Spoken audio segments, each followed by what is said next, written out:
Raidījums tapis sadarbībā ar SMS Kredit LV un Ramirent.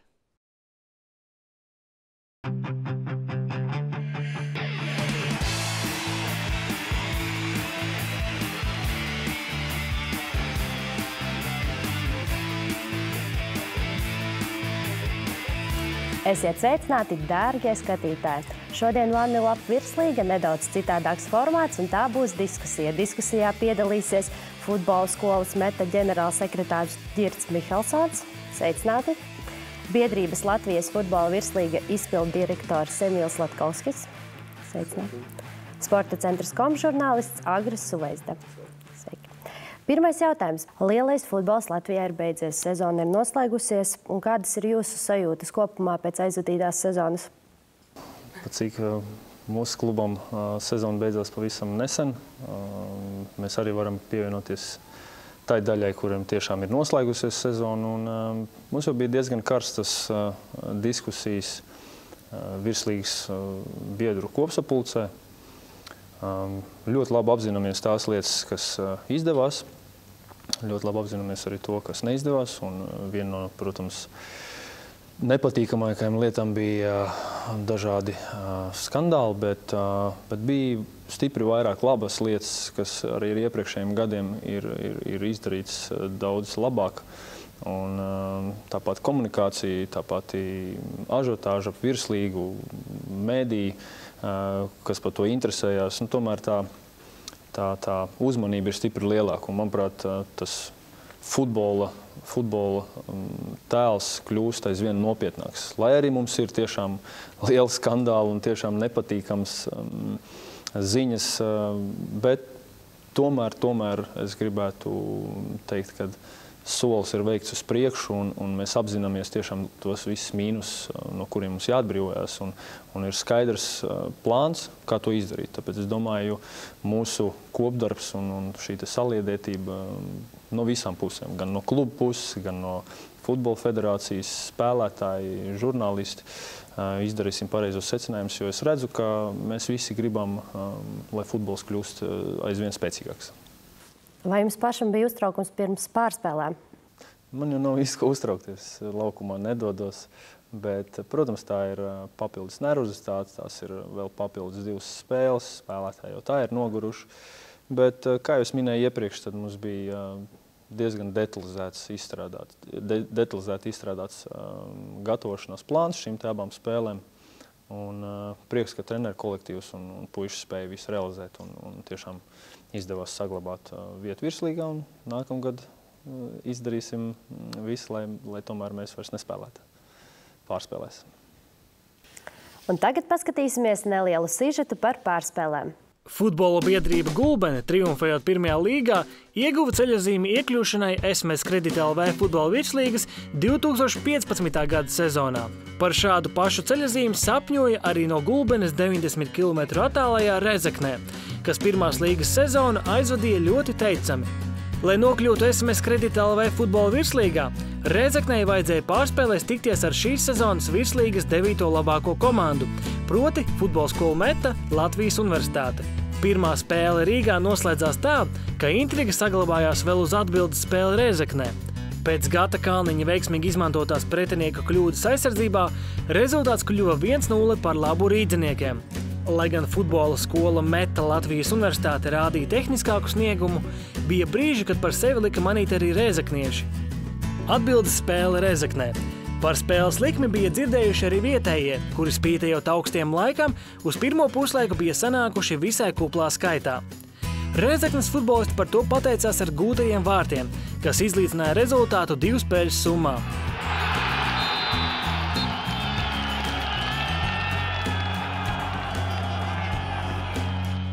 Likās jau, ka futbola skolu Meta Latvijas Universitāte ir sprukās.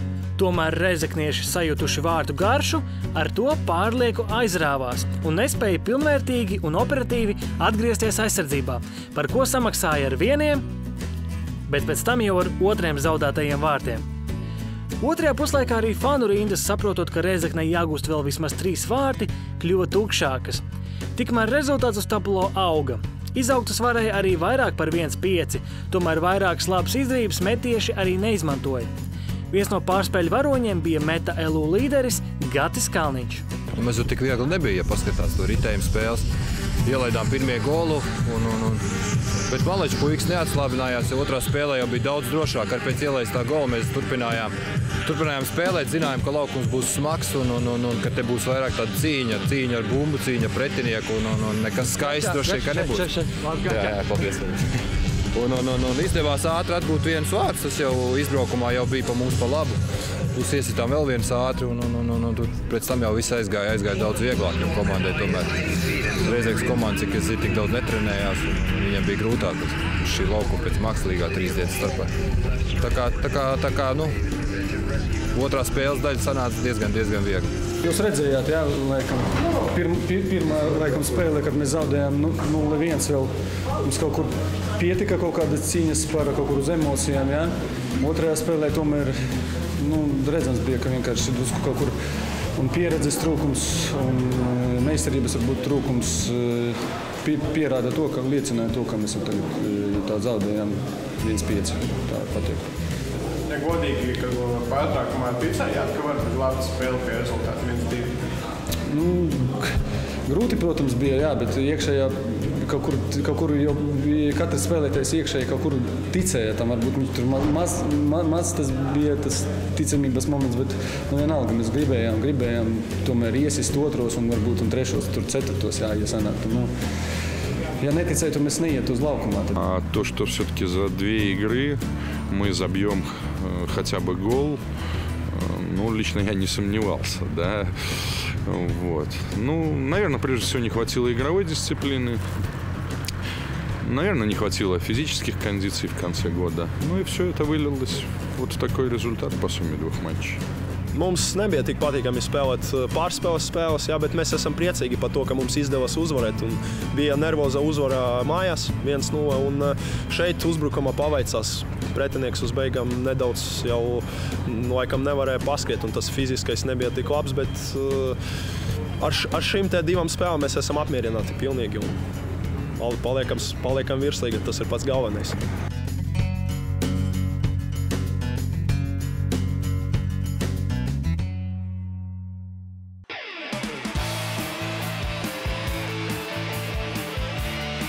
Emīl, tava pirmā sezona izpilddirektora amatā. Ko vari teikt pēc šīs sezonas? Kā tā tika aizvadīta? Negribās varbūt vēlreiz atkal atkārtot to, ka mums bija diezgan daudz kaut kādas nepatīkamas lietas, bet jāatkārto ir, nekur jau neizmuks no tā, kas ir bijis. Es domāju, ka visi klubi un visa futbola sabiedrība tomēr saprot, ka tās lietas viņām bija jānotiek, tā stingrā nostāja mums ir jātur, mums ir skaidrs, uz ko mēs virzamies, un es ceru, ka nākamā gadā mums jau būs mazāk nepatīkamo brīžu un vairāk būs patīkamo brīžu. Bez nepatīkamajām lietām, es domāju, ka bija diezgan daudz arī patīkamas un labas lietas. Mums izdevās uzlabot ievērojami translāciju kvalitāti, ir ievirzītas sarunas par spēlēm dažādos televīzijas kanālos nākamā gadā. Un es ar optimismu skatos nākamajā sezonā un domāju, ka tā būs daudz labāk jau kā šī.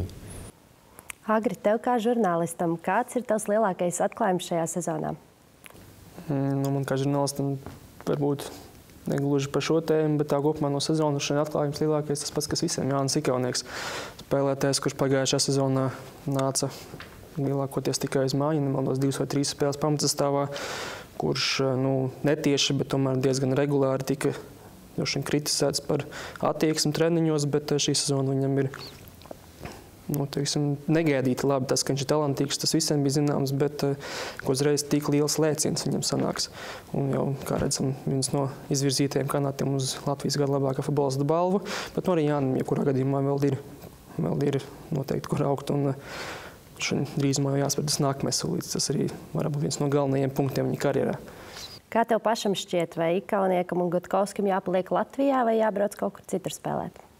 Tas ir ļoti stipri atkarīgs no piedāvājumiem un arī gan no līmeņa, gan no tiem treneriem, kas būs tajos klubos. Piemēram, tas pats Gutkovskis, kurš, manuprāt, tomēr individuālā ziņā nedaudz ir vājāks nekā Ikaunieks, lai arī kļuva par labāko vārdguvēju, bet pie Tamas Pērtīs, ja Tamas paliks konto.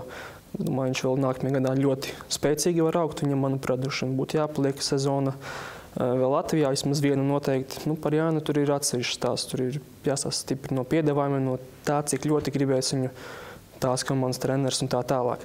Bet nebūs nekāda traģēdija, viņš jau paliks vienu gadu Latvijā, jo šī tomēr viņam pirmā tāda nopietnā sezona virslīgā tikai bija. Saka, Lagar, domāju, ka tā pašā laikā futbolistiem daudz ir jādomā par to, lai viņi izaugtu attiecīgā vietā. Un klubam tāpatās, ja mēs skatāmies uz Šabalu, manuprāt, šobrīd ir nepareizs lēmums. Tieši tā, par to arī ir runa, vai viņš tajā nākamajā klubā augs. Nonākt Kiprā, bet man liekas, ka viņam bija iespēja izvēlēties. Palikt Beļģijā pie ļoti sakārtot treniņu procesu, kur viņš var augt, vai saņemt varbūt tas labāks finansiālos nosacījumus, atrodas kādā citā čempionātā. Jā. Un tad es domāju, ka gan Gutkovska, gan Ikaunieka gadījumā lielu lomu nospēlēs klubs, cik viņi ļoti varbūt tās skatīsies no spēlētāja perspektīvas. Jā. Ko jūs domājat par 3 vai 4 apļu izspēles sistēmu? Vai to vajadzētu mainīt nākotnē? Tas gan nekādā ziņā nav atkarīgs no manis. Man lēmumi tur noteikti nebūs, bet tieši mans personīgais viedoklis tāds, ka mēs pašajā situācijā vienkārši nevaram atļauties spēlēt 36 spēles sezonā. Klubi konkrēti gan finansiāli, gan resursu spēlētāju ziņā mēs to šobrīd nespējam vienkārši pavilkt. Bet atkal no otras puses, ja, piemēram, mēs būsim to spējīgi pavilkt nākotnē, tad atkal varbūt no tradīciju viedokļa atkal ir svarīgi saglabāt ilgā laika posmā vienu formātu. Es piekrītu Agrim, ka šī brīdī 36 spēles ir par daudz, un mēs tam neesam gatavi. Nezinu, vai arī 27 atkal nav par maz, 3 apļos 10 komandas. Bet tur tas jautājums ir izlemts, tur īsti neko mainīt vairāk mēs nevaram. Un vienkārši jācer, ka tuvākajos gados mēs spēsim sasniegt tādu līmeni, ka varēsim aizvadīt visas tās 36 spēles, kad pietiks sastāvs, būs normāla infrastruktūra un nebūs jāsūdzās pašiem klubiem, kuri ir nobalsojuši par šiem 4 apļiem 10 komandām. Nebūs sezonas vidū jāsūdzās, ka nevar aizvadīt pietiekami daudz spēles jūnijā, vai arī nebūs jāsūdzās, ka sezonas beigās nav kur spēlēt. No klubu viedokļu, es biju viens no tiem aktīvajiem, kas aizstāvēja 3 apļu čempionātu izspēles sistēmu. Mums tas vairāk vai mazāk nesagādāja problēmas, bet kā klubam. Mēs vairāk tiešām skatāmies spēlētāju virzienā, lai mēs viņiem spētu iedot visu to labāko. Tātad pirmkārtām atjaunošanās, otram kārtām tas, kā viņi tiek uzturēti gan ar vitamīniem, gan ar treniņu procesu un vispārējo.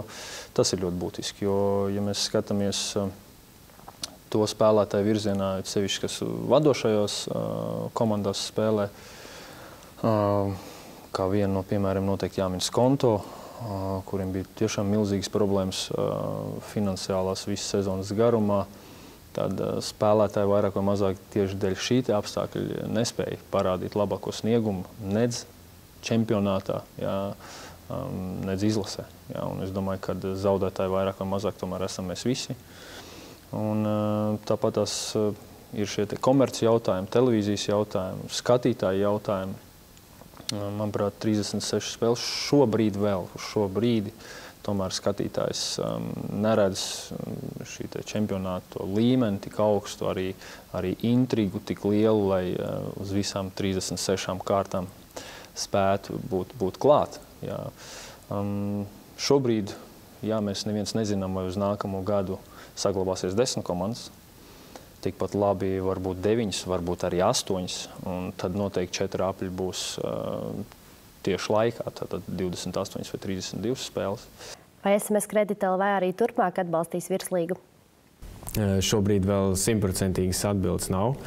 Vai SMS Kredit LV virslīgu atbalstīs SMS Kredit arī nākamajā gadā, taču mēs esam tādās sarunās, un es domāju, ka mēs agrāk vai vēlāk vienosimies arī par to, ka mēs strādāsim nākamajā gadā kopā. Mēs novērtējam kompānijas uzticību jau vairāku sezonu garumā un negribam, teiksim, katru gadu mainīt jaunu ģenerālu sponsoru. Tās tomēr ir kaut kādas tradīcijas, iestrādnes, ko gribās turpināt. Ja jau runājam par tradīcijām, tad vai būs Ziemaskauss atkal? Jā, Ziemaskauss būs arī šajā gadā. Pagaidām gan vēl nevaram zināt, cik komandas piedalīsies. Redzēsim, kā veiksies vispār ar komandu komplektāciju un licencēšanas procesu komandām, bet noteikti Ziemaskauss būs. Cik no pagājušā gada komandām piedalīsies, vēl grūti spriest. Ir doma arī, ka varētu mēģināt pieaicināt kādu igauņu vai lietuviešu komandas klāt, kas būtu gan interesantāk klubiem, gan arī skatītājiem. Agri, vai tā Gulbene, kas bija pirms 2 gadiem virslīgā, vai viņa ir krasi mainījusies? Par sastāvu spriedīsim šodien ziemā, bet tas, kas mani visvairāk uztrauc pirms gaidāmās sezonas, manuprāt, Gulbenes lielākais izaicinājums būs tieši kluba sakārtotība un blakus lietas, jo pirmkārt, domāju, stadionu tieši cik spēles viņiem nāksies aizvadīt ārpus Gulbenes. Piemēram, pirmajā līgā šodien redzējām, ka viņi spēlēja gan Ķekavā, gan Rīgā, kur tik viņi nespēlēja arī pēdējā virslīgas sezonā. Toreiz, kad Daugavpils Daugava kļuva par čempioni, Gulbenes mājas spēlēm kļuva par čempioni nevis Gulbenē, bet ārkārtīs stadionā Rīgā pie Krātiņa. Teiksim, tas, manuprāt, būs galvenais jautājums par Gulbeni, kur vai viņi būs spējīgi 4 apļus aizdīt savā laukumā. Varbūt šajā sezonā ir kāds spilgtākais moments, ar ko vēlaties dalīties. Lūdzu, Emīl. Man visvairāk atmiņā palicis un pozitīvākās atmiņas bija par Kurzemes derbiju. Atkal tās negatīvās lietas varbūt sezona iesākās nepārāk veiksmīgi, pēc tam sekoja kaut kādas lietas, bet sezonas otrā pusē mums izdevās vienu spēli sarīkot tieši tā, kā mēs bijām vēlējušies. Mēs ieslēdzām visus savējos komunikācijas kanālus, ieslēdzām televīziju, radio un radījām tādu kā ažiotāžu nelielu ap pēdējo Kurzemes derbiju, kas bija šī gadā. Un bija prieks redzēt, kad izmantojot arī šos esošos rīkus, kas jau mums ir rokās, mēs varam sapulcēt vairāk skatītājus nekā ikdienā uz spēli un radīt nelielu ažiotāžu un papildus spriedzi spēlē. Un beigās tā spēle pat par sevi izvērtās ļoti interesanti arī laukumā, un man bija patiešām prieks, ka kaut ko tādu mēs varam arī noorganizēt šeit. Ņemot to piemēru no šīs spēles, mēs ceram nākamajā gadā arī vairākas spēles radīt ar mini ažiotāžu un atrādīt viņas televīzijā. Vai tu esi pārsteigts par Liepājas sniegumu šajā sezonā? Godīgi sakot, pirms sezonas, ja man jautātu, vai viņi finišēs tur, kur viņi finišēja, es laikam būtu kādu 1 vai 2 vietas zemāk viņas redzējis. Nedaudz man bija pārsteigums, salīdzinot varbūt, kāds bija sajūts pirms sezonas un tagad skatoties, kur viņi ir pēc sezonas. Bet, ja redz ikdienā, ko viņi dara, kā viņi strādā un kā viņus to ir gājuši, tad pārsteigums nav. Viņi ir tur, kur viņiem arī bija jābūt. Dažādi interesanti mirkļi noteikti bija saistīti ar visām komandām, bet man ļoti tiešām patika, kā spēles un visu rezultātu ziņā mainījās jelgavnieki un liepainieki.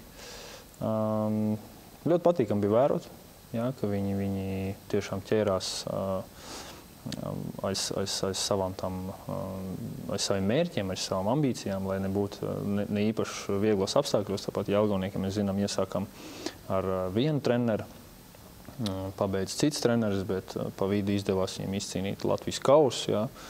Un es domāju, ka trenera Beškareva nopelns tādā sezonas sagatavošanā un visā pārējā darbā bija ļoti, ļoti manāms. Un par to bija tāds liels prieks, ka viņš, teiksim, uz visu lielāko savu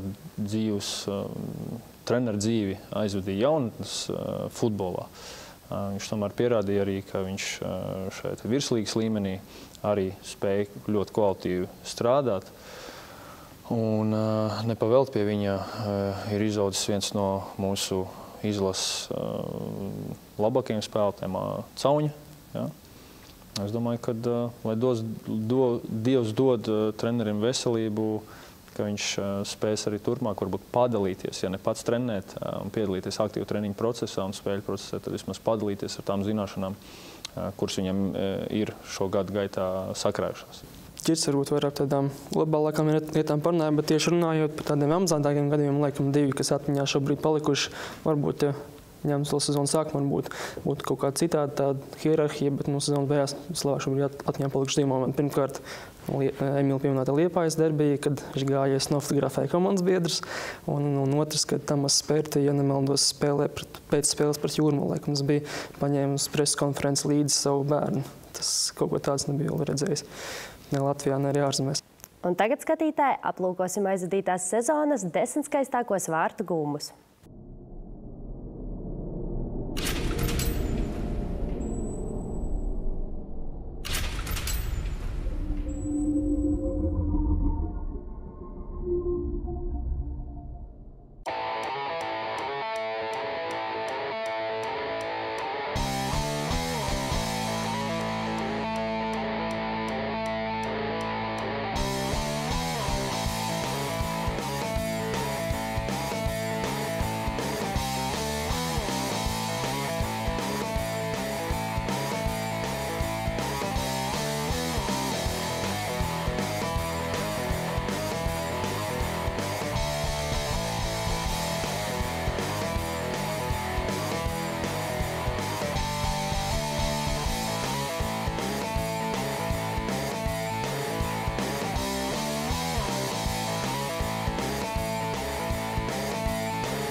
Šie bija 2014. gada sezonas skaistākie vārtu guvumi.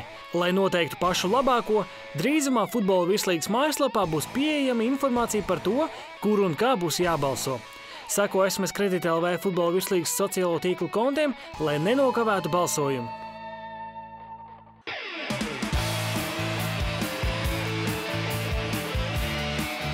Varbūt uz nobeigumu varat novēlēt kaut ko futbola skatītājiem, cienītājiem. Ķirt.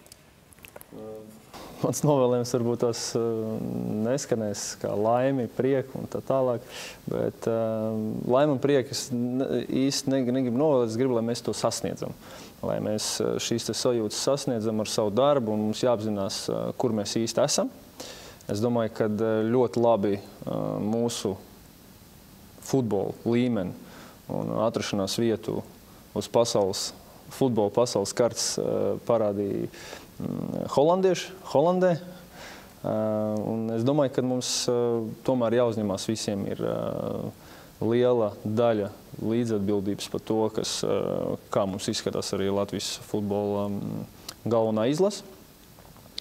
Un jādara visiem savs darbs stipri labāk. Jā, mēs esam uz pareizā ceļa, bet mums ir jāprasa no sevis daudz vairāk gan bērnu jauniešu treneriem, gan organizācijām, kas veido akadēmijas, gan lielajiem klubiem, kuriem ir virslīgas, pirmās līgas komandas, tāpat tās federāciju darbiniekiem, protams, arī tiem cilvēkiem, kas darbojas vadošajos amatos valstī, jā, pašvaldībās.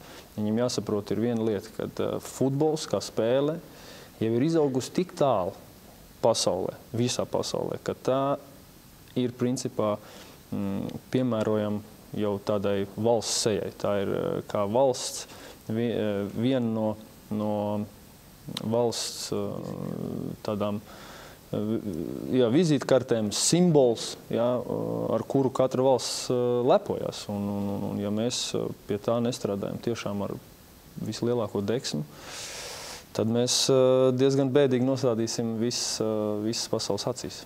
Jā. Sezona ir tikko beigusies, liekas, ka varētu atpūsties, bet zinu, ka neviens īsti neatpūšās un sāk jau klubi strādāt un domāt par nākamo sezonu.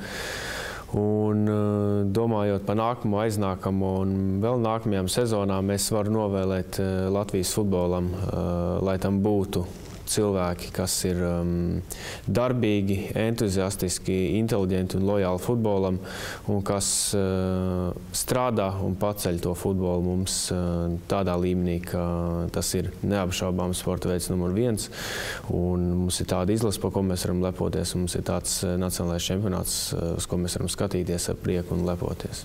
Mans novēlējums būs jau līdzīgs, kā bija Ģirtam, ka varbūt vairāk attiecināms nevis uz klubu darbiniekiem, bet drīzāk varbūt tiem, kam futbols interesē, bet kam neinteresē Latvijas futbols. Negaidiet, ka Latvijas čempionāts būs, vispār Latvijas futbols būs Anglijas, Spānijas līmenī, veidojiet paši tādu, lai viņš kādreiz tāds kļūtu. Paldies visiem, ka atnācāt, paldies par diskusiju, paldies arī skatītājiem, kad skatījāties mūsu raidījumu un tiekamies noteikti jau nākamajā sezonā.